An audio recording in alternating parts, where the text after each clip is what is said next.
First time, Tid went, and then Tid said, oh, I can't go to something today, can you go? So I said to him, right, I said, the only way I can do it, I don't mind you dropping me off a bit halfway down. I said, and I'll push you back. I took the wheelchair, drove round and round.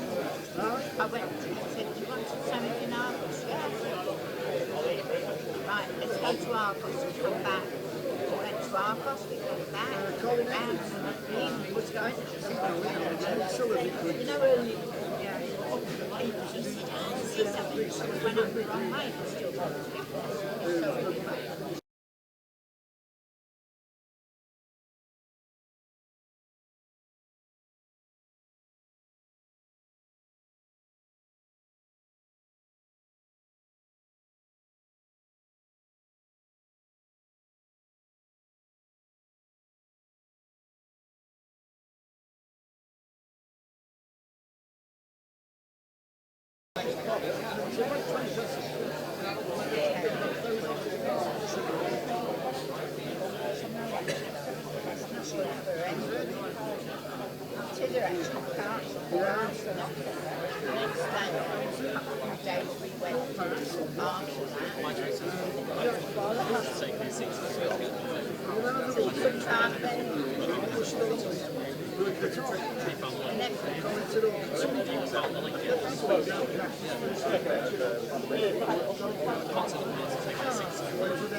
Urgent.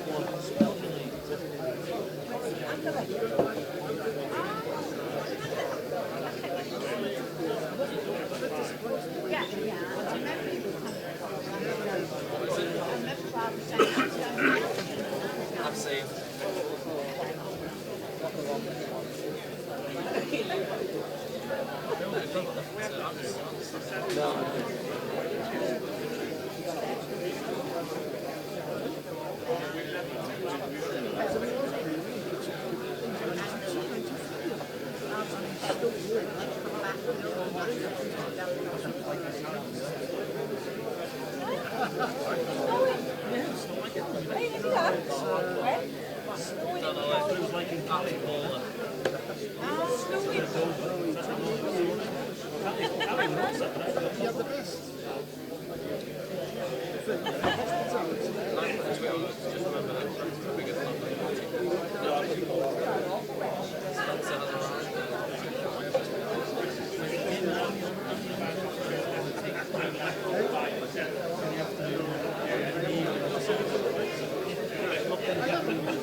Get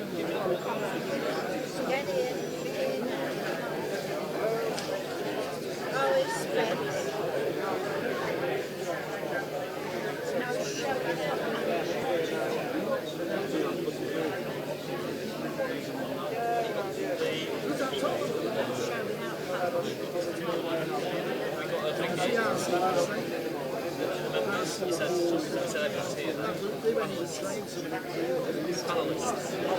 Yeah.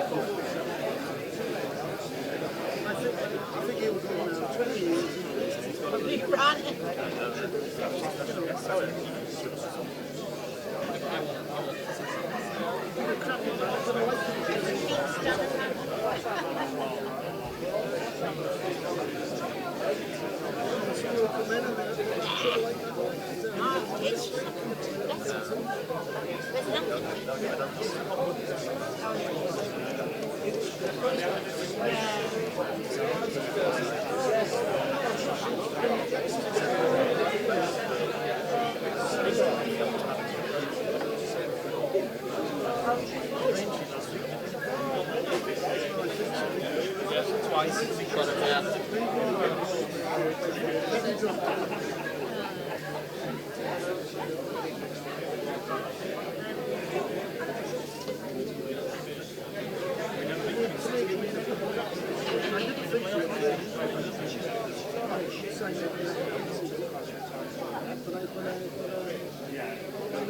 I am Emir.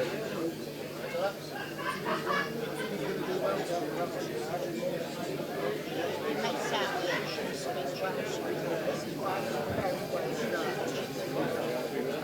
That's why he does.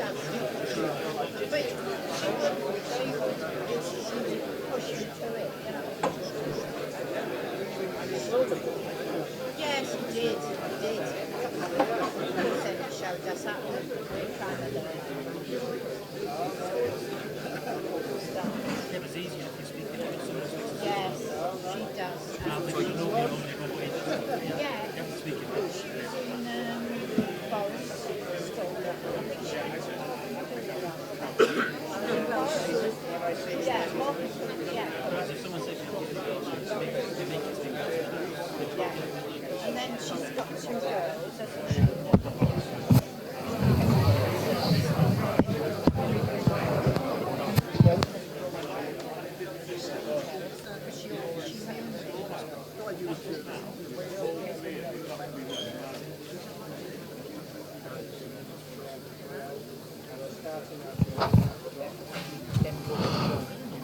Okay, good evening everyone. Whoa. I'll try this one, it's a bit softer, is it? Okay, welcome to the Centenary Club for our bi-monthly meeting for the Supporters Trust. I'll just do introductions at the top table for this first part of the meeting. It's going to be in two parts. The first part, we've got a couple of announcements to make, and in the second part, it'll be Q&A on Supporters Trust business. So the rest of the Trust board who are here tonight, the football club board members will be up here to answer your questions on anything to do with the Trust or football club on the off-the-field side of things. For the first part of the meeting, on the top table, to my left is Alan Fox, Secretary of the Supporters Trust. He'll be taking minutes. So any questions that come out during the night, please give your name first, and I'll make a record of the replies that you get. To my left, John Mills, Vice Chairman of the Supporters Trust and Football Club Director. My far right is Brian Phillips, who's Treasurer of the Supporters Trust. Next to Brian is Spencer Harris, who's Trust Board Member and also Football Club Director. And, well, sat in the middle here next to me, last but not least, our new manager, Dean Keats, everyone.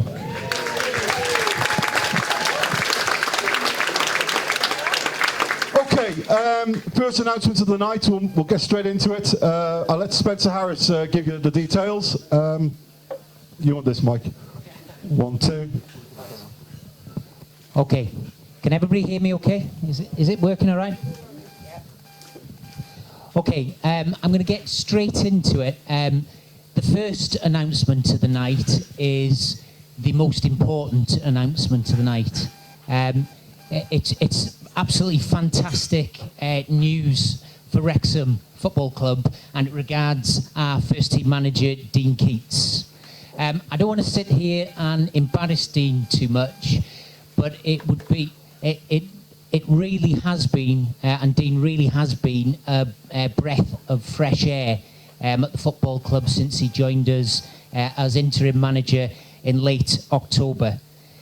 What has Dean brought to the football club? Well, Dean's brought old school values with a modern approach. And what do I mean by that? Well, old school values of hard work, of discipline, of scouting, and above all, anything else, of honesty.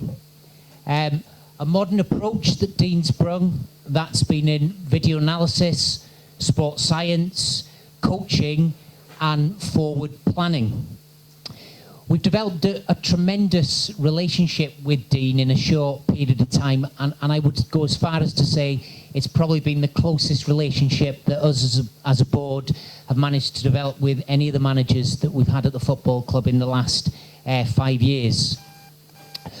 With that in mind, we can see the absolute tremendous work that Dean's done in turning around the fortunes of the club, and the minor miracle that he produced in January in the transfer window. And we really wanted to tie down this talent to Wrexham Football Club and to give Dean the opportunity to lead this football club for a long time to come. So I'm absolutely delighted to announce on behalf of you, the owners, and the football club, to announce that we've agreed a 3.5-year contract with Dean Keats.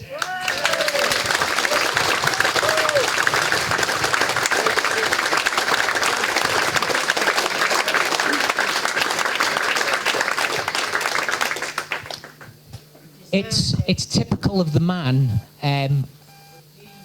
The board are really keen, Dean in particular, on a one-team approach, and that means that everybody's got their part to play. Not just Dean, not just the board, great volunteers, fans, people who work here on a match day, and people in the region. And typical of Dean, Dean wanted to start off that one-team approach by adopting that one-team approach with you guys tonight. So Dean wanted to sign his 3.5-year contract tonight with the fans. So we're going to do that now.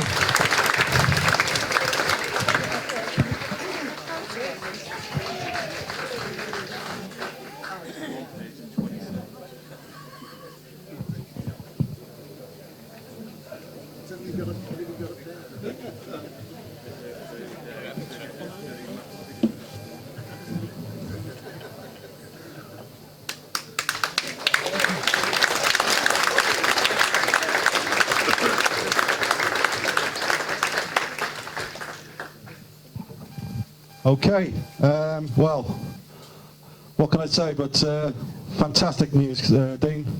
So glad that you've come on board. I know from day one you've been an absolute revelation of this football club, the way that you've gone about turning it around.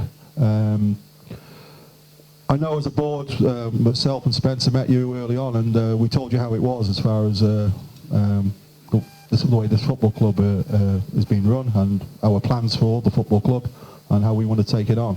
And from day one you were right behind them plans, and you've set about it, doing it the right way. Absolutely inspirational for us to see the way you've gone about doing that job.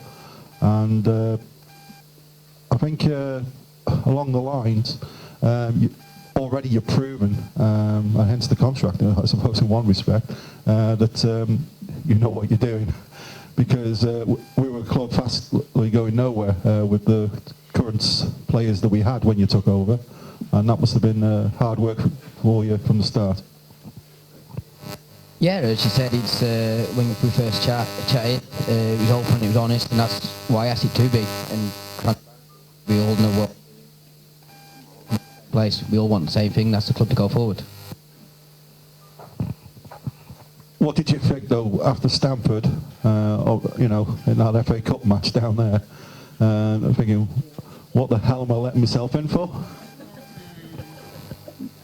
A little bit. No, I know what it's about and what you guys expect. So I know what the expectations are and what I'm going in for, what I'm coming into. And it's not about me, it's about the staff. All the staff behind me, people are doing a lot of hours, networking, watching games, analysing, looking at opposition, and we're just trying to do our best for the football club. And I think all in it together, we've got a chance.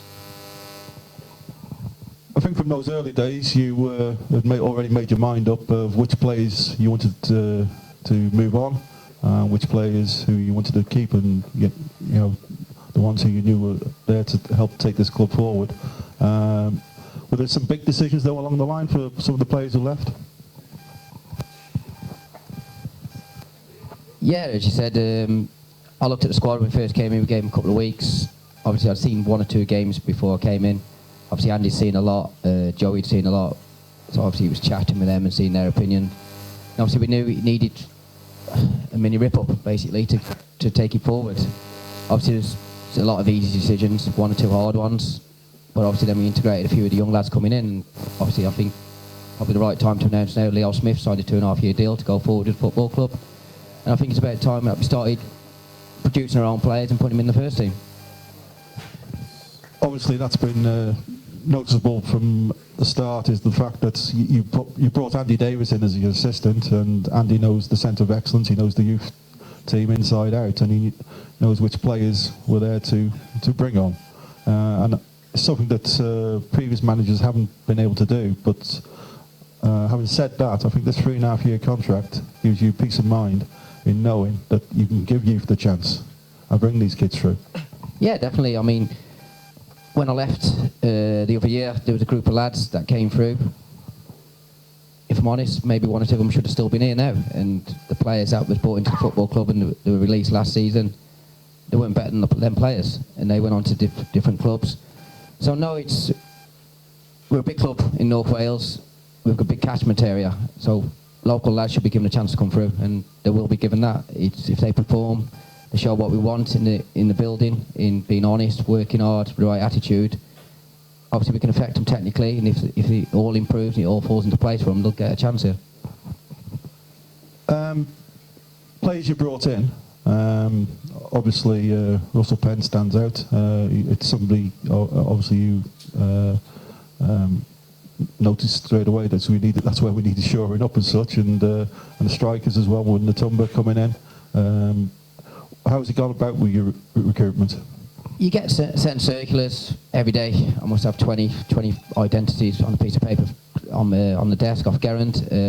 You get agents calling you, but obviously I was looking around and was looking for somebody in midfield just to bolster up a bit of experience.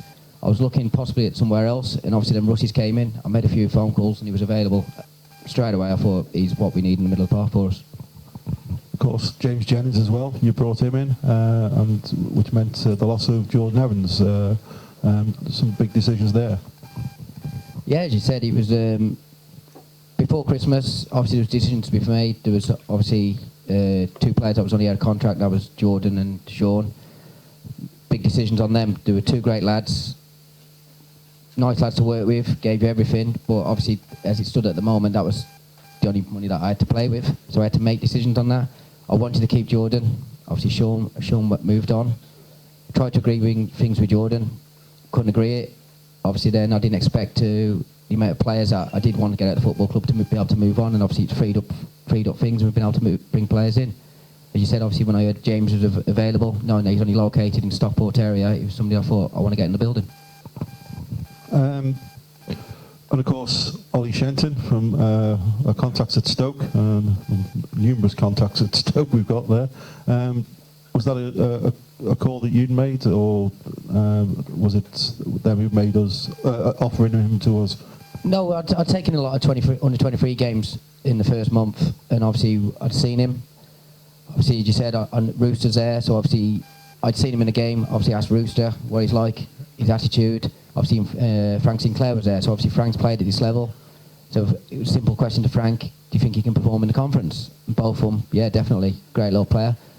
Obviously, I knew all the 30-game clauses coming up, and I knew I needed options in the middle of the park. So it was a case of getting in touch with Stoke and seeing if we could do a deal with them. And obviously, offer the laddie an opportunity to come and play first team football. You mentioned, you touched on the 30-game contracts. Has that been a problem for you? No, not really. I mean, when we sat down, as I said, it was open and it was honest from day one, and I knew what I was coming into. I kind of knew about it all anyway from being on the outside. So, no, it wasn't a problem. It was just a case of, could have been dealt with a little bit earlier, possibly, but we lost 4 on the bounce, and it was something that I couldn't deal with at the moment, and turned the fortunes round. It worked out that way, and obviously then he ran too close to the 30-game barrier, and it was something I had to deal with at the last minute. Obviously, our home record since you come over has been absolutely fantastic. It's given us the points on the board, put us on an outside chance of the playoffs. I think many people are still hope that we can reach them. What's your thoughts on that? Realistically, if you look at the table, looking at it as it stands now, it's 7 points. But obviously, there's a lot of teams got games and quite on a Tuesday night after 7 can be 10, even 9. So we'll take each game as it comes. Obviously, as you said, the home form's been really good. It's been 1 or 2 games that we should probably got 3 points, especially against them down the road. Even at the weekend, we could have possibly nicked it.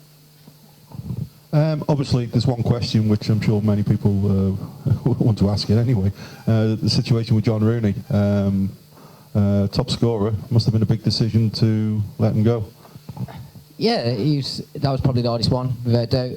I tried to keep John. Made him an offer, a little bit less than he wanted initially. Made him another offer, then he came back and he went, I'll accept this to stay. That was after the Guiseley game. I said I'll let you know on the Tuesday when we were back in. Pulled him on a Tuesday and I said to him, right, the contract's there done, everything that we'd agreed, what you asked for, it'll be printed up, it'll be ready to get you signed tomorrow. His exact words were, let me just have a quick chat with my missus and I'll get back to you. And I was like, well, that's what you asked for last week and that's what I got. And I said, look, I'll leave it with you, it's going to be printed up, it's there for you to sign tomorrow. Got a text off Geraint, he wasn't signed, that was on the Wednesday, sorry. On the Tuesday, after I left John, I got a phone call off his agent, and spoke to his agent in the previous 2 weeks. His agent come back with different figures, and I just said, look, as we stand as a football club, I agreed something with John, he asked for something, and we've got to it, and he went, well, no, we want this. And I went away, I said, I'll ask a question, I'll have a think about it, come back. And kind of then, with the agent getting involved, the alarm bells kind of started ringing. Then got a text off his agent saying, if you can't come to agreement, would you consider letting him out on loan? Text back, if I'm entirely honest, it's something I've not considered, but knowing John, if you can't come to an agreement, he's not going to be happy sitting on the bench. An hour and a half after that text, whilst we were in Italy, Spencer had an email and we'd had offer. So, moved quick in an hour and a half. Absolutely. I can't say any more on that one. Going forward though, let's look ahead. Come the end of the season, whether in this division or division higher, we have to see. But what's your plans for next season? What are you looking at player-wise? Player-wise, recruitment, obviously we're looking now. Obviously, we started looking early on. Obviously then we had a few defeats, kind of put everything on the back burner. We obviously had to concentrate on getting things sorted. Obviously now we've got not far off where we need to consider ourselves to be safe. So obviously we are looking, watching games. We've got a list of names that we'll work through, touching base with agents, obviously getting all the players, seem to be interested. And there's a group of players that are interested in joining the football club. And all being well, we might be able to get them in the building and it'll stand us in good stead for next season. So come the end of the season, you're hopeful that you'll have players coming straight in and make those early plans for you going forward? Yeah, definitely. I want to be able to go away in the summer when I do get a break, to be able to think, got 95% of them across the line, and we know where we're going and what we're going with next season. Okay, excellent. On that note, I'll open up to people in the audience. Any questions of Dean? If you put your hand up and Mikey will take the mic around. There's a question right at the far end there, Mike. Yeah, question for One more, wait for the mic so everybody hears, yeah? If you don't mind. Thanks. Question for Dean. Dave Kendrick, my name. Did we get a fee off Geisley for John Rooney being still in contract? Yeah, within the hour and a half, we got an offer. It was with a loan fee, and never asked his wages. They said they'd pay his wages till the end of his contract, and if they stay up, we'll get a little bit more. As I put to John and his agent, I was surprised that they never asked never asked what his wages were and what they needed to pay. So obviously, as I said, make what you want of that. Okay, cheers, thanks. I think his missus was his agent by the second. Okay, any more questions? Sure. Has anybody got a question for Dean? Or? Yes, in the front here, Mike.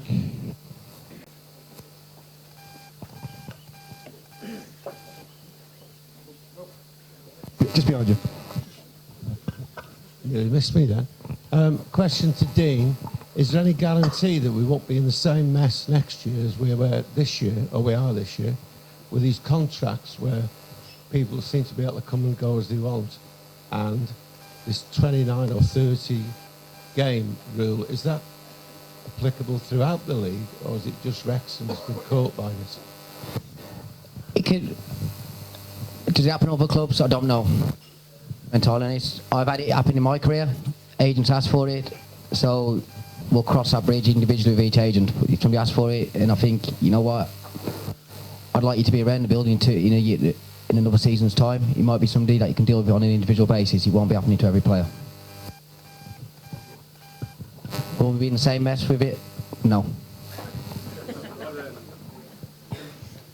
Dennis in the front, Dennis Morgan. Canary Town. Are you able to tell us, please, what money that the club's going to be getting from this Neil Taylor transfer? Can we keep that for the second part of the meeting, please, Dennis? Because the directors will be here to answer that. Okay. Okay. Any more questions for Dean?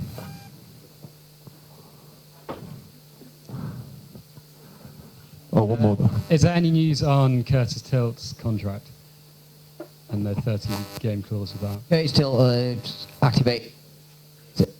But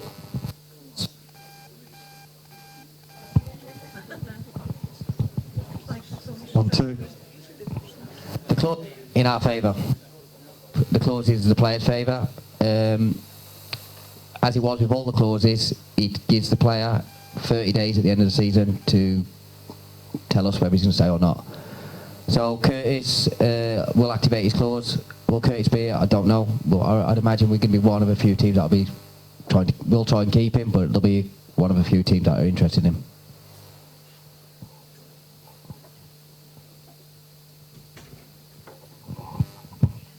Okay, is that it for the questions? Have we got any questions online there at all, Carl? No, nothing come through? Okay, that's fine. Okay, on that note, just like to say, Dean, thanks very much. Absolutely fantastic news that 3.5 years now that you're stuck with us.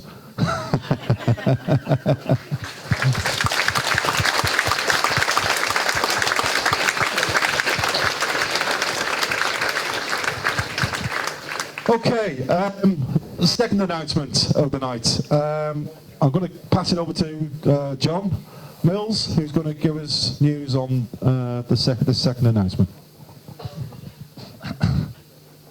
Not quite as big news as Dean signing, but obviously to help Dean going forwards, we've listened to the fans and we've decided, apart from obviously providing the best budget we can as a board, both the club, the trust, and obviously from yourselves, we're actually going to start a Build the Team fund, which will allow everyone who's a fan of Wrexham, wherever they may be, to actually put money into Dean's pockets, if you like, to provide extra on top of that budget to actually drive the club forward.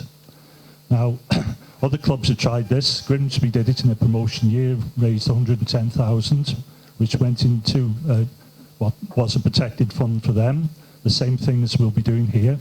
Any money that gets contributed will be put into a bank account and only used for Dean's budget. So that's really the announcement, but I've got Brian on the end who will actually flesh out the detail on it, tell you how you can actually put money in, should you want to do so, and anything else that's really associated with doing that.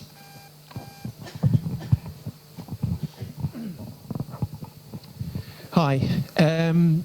We've decided to call the fund Build the Budget. And as John has mentioned, every single penny will be raised for one purpose and one purpose only. And that's to help Dean with his playing budget. So it'll go against the first team. Now, we've decided that there are a number of ways in which we can contribute.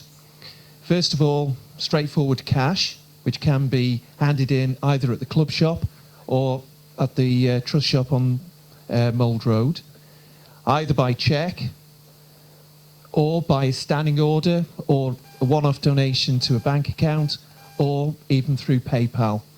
Everything's been set up.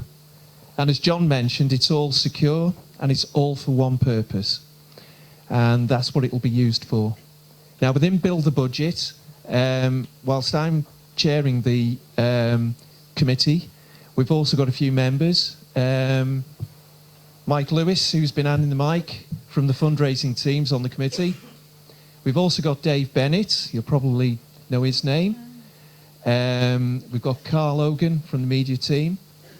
Somebody called Lloyd Roberts, who was actually an ex-member of a band called Neck Deep. He's very into all of the branding side of things and getting things out on social media. We've also got Jeff, somewhere around. I've seen him somewhere around. Oh, he's hiding over there from the club. Spencer's been doing a few guest appearances to help us out and to ensure that everything's in line with the philosophy of the club.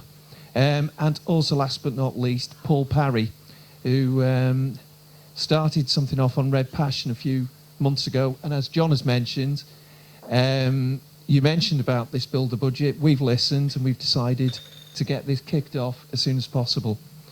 We're looking at an initial, well, we'd say end date, but basically to raise as much money as possible by the end of April. So that gives Dean enough chance to actually get things sorted out during the close season. But as far as the fund is concerned, it's actually going to be open-ended. So we'll be looking for as many contributions as possible. And as John has mentioned, Grimsby was successful in raising over £100,000, and we hope to raise as much money as possible. Any questions or anything else? Okay, one person Brian failed to mention as part of the committee is the guy who's the figurehead of the committee. Obviously you need a figurehead when you're anything like this. And with the words "build the budget," we were trying to think of a name that would rhyme with that. And there's nobody more excited about being part of this. But Benno's built the budget. And Gary Bennett has agreed to be the figurehead of the fundraising team. He was hoping to be here tonight, but the job that he was on meant he's stuck in Peterborough. Hence why I've got the phone in my hand. He's listening in. And hopefully we'll hear him. I'll put the mic to the phone as we ask the questions. And hopefully it'll be transmitted over. So, Gary, welcome to the Centenary Club. Can you hear that or no? No. Hang on a minute.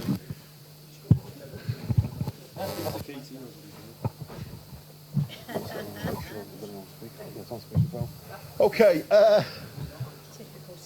What do you feel is the best plug for this, Gary, for us? Say that again, Pete. I said, what's the best plug for this from you? What's the best plug? Yes. The best plug is just to give Dean as much support as possible now that he's signed this contract. gets behind the supporters alike, it'll be fantastic. And I mean, anything to move this club forward and possibly give him the best budget that is foreseeable that he's going to use to get us out of this league, because everybody knows Wrexham's a big club and we've been in this league far too long now, and if anyone can be a part of it and help towards progressing as a football club, that's what it's all about. And obviously you can't do anything without money, and I mean you know, Dean's finding his feet as a manager, and you know, any bit of support anyone can give back 100%, so we'll get where we want to be. Okay, Gary, that's brilliant news. Thanks very much, mate. Thanks very much. We'll see you back. We'll see you at the racecourse quite soon. Thanks very much.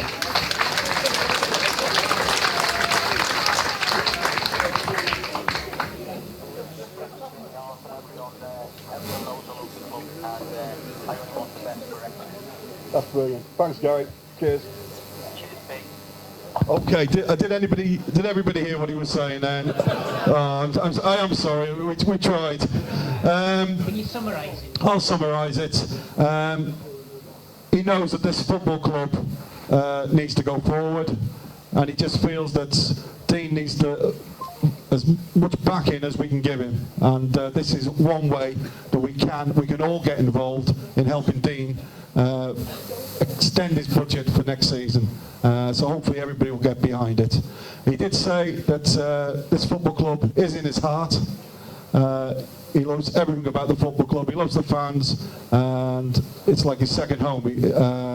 So he'll be here at a match soon, because he does work away now quite a lot.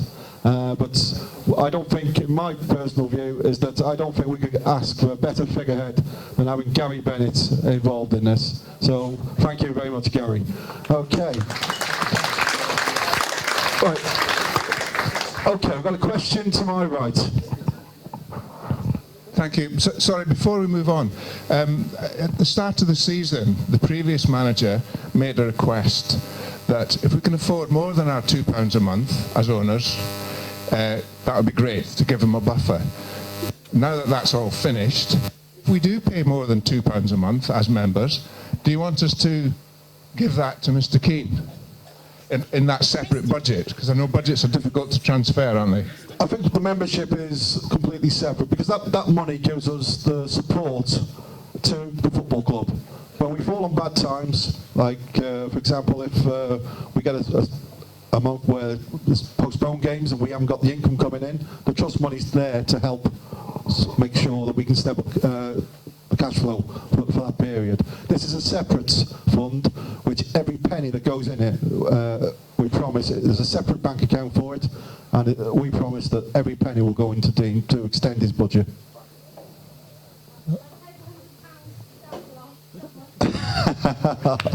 Well, there you go. One more, I'll just pass it to Brian again, one more. One thing I did forget to mention was that what we're going to do is put a link on the Wrexham AFC official website, which will be perfectly clear with a banner. It will say build the budget. From there, you can click on and it will take you to a special donation page, which will have all the details about all the bank accounts, PayPal information and everything like that. But we will be advertising it strongly as well in the local media. So hopefully you'll get that information. If not, then please just ask either myself or any of the team here, and we'll obviously be able to help in any which way we can. Okay, thank you, Brian. Have we got any more questions on this subject as we are at this moment in time? Yes, Tom. One more, just have the mic so people at the back can hear. Just one, and there's two things to it I was just thinking there. Obviously, we want to publicise as much as possible how much is in the fund. But for Dean's budget, we don't want clubs thinking, oh, they've got 100,000, 200,000, whatever the figure would be, and bleed us. What which way are we going on it? Okay, so what we'll do with Build the Budget, we will give it publicity in how much that we're raising, because I think if people can see that fans from all over and we're hoping it's fans from all over the world are getting behind it, because you can donate if you're a Canada Red, if you're living in Australia, you might not be able to get to the games, but this may be one way that you can contribute. But we will give it the oxygen of publicity, because we think that as it grows, it will inspire other people to contribute. So in a similar way to which we did with the season tickets last year, we had like a visible board in the club shop that showed how many season tickets we'd sold day by day, and hopefully we'll do that again this year. But we'll do something similar with Build the Budget. And Brian, to my right, on the left, as you're looking at him, will be counting the money, making sure that hopefully on a day-by-day basis, maybe a bit longer than that, but he seems to think he can do it day by day, so good on him if he can. We'll be able to give similar updates and keep you informed of where it gets to. But it's a really exciting opportunity for us. As we go into next season, hopefully we can go in with something that's going to help us be really competitive in the division next year. Because one thing I do know, and I do know about Dean Keats, is he won't waste a single penny of it. Thank you, Spencer. Okay, last chance for questions on this subject now. No? Are we okay? Yes, Chris? One moment, Chris, just take the mic, please. Just wondering if it's going to affect the rest of the budget or anything like that. Okay, build the budget. What we're saying to people is that it needs to. We're looking for it to be additional over and above. Okay, so everybody sat up at this table and everybody round this room are all fans. We're only asking people to give of what they can afford. We know that people in the room who will contribute to the budget, Build the Budget campaign, many of you will already be trust members, paying in membership, you'll be season ticket holders, and you'll be going over and above again. We understand that. We've been asked to do it, so that's why we're going to launch it. But things like all of our commercial income, and if it cannibalises that or takes away from that, it gives a problem in a different part of the business. So it really needs to be over and above. If you're a sponsor in a match sponsor or whatever, that match sponsor money will still need to go as it did before to the commercial income. Okay, thank you, Spencer. Okay, then we'll draw close to this first part of the meeting. We'll have a 10-minute break, and then we'll have questions for the Trust Board and the Football Club Board who are here.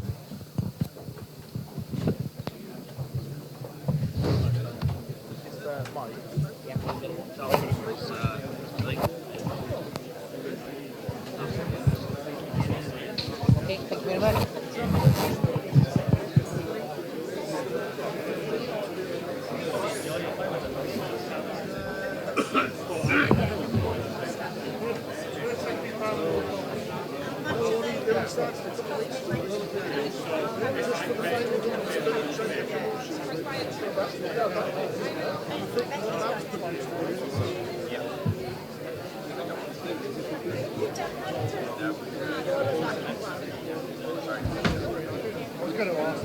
With the this we're going to be for wages, or we're going to be open to council.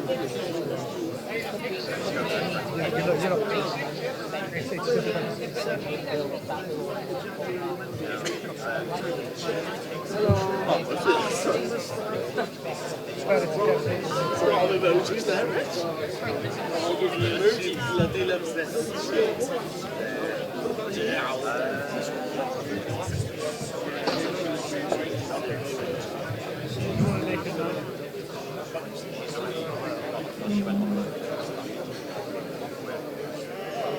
Can I just say that if you do want to donate to, they've got some buckets around here, so if you do want to donate now, you're most welcome to.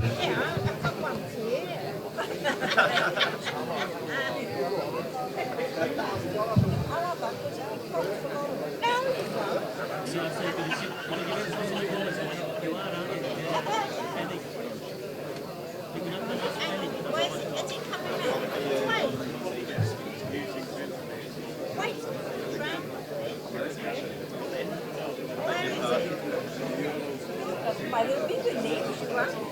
So, down,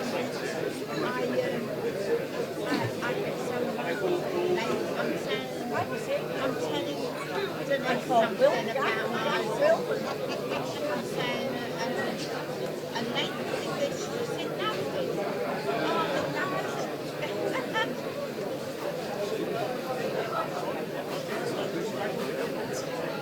Oh, come on, Barbara, get out your purse. Come on. It comes.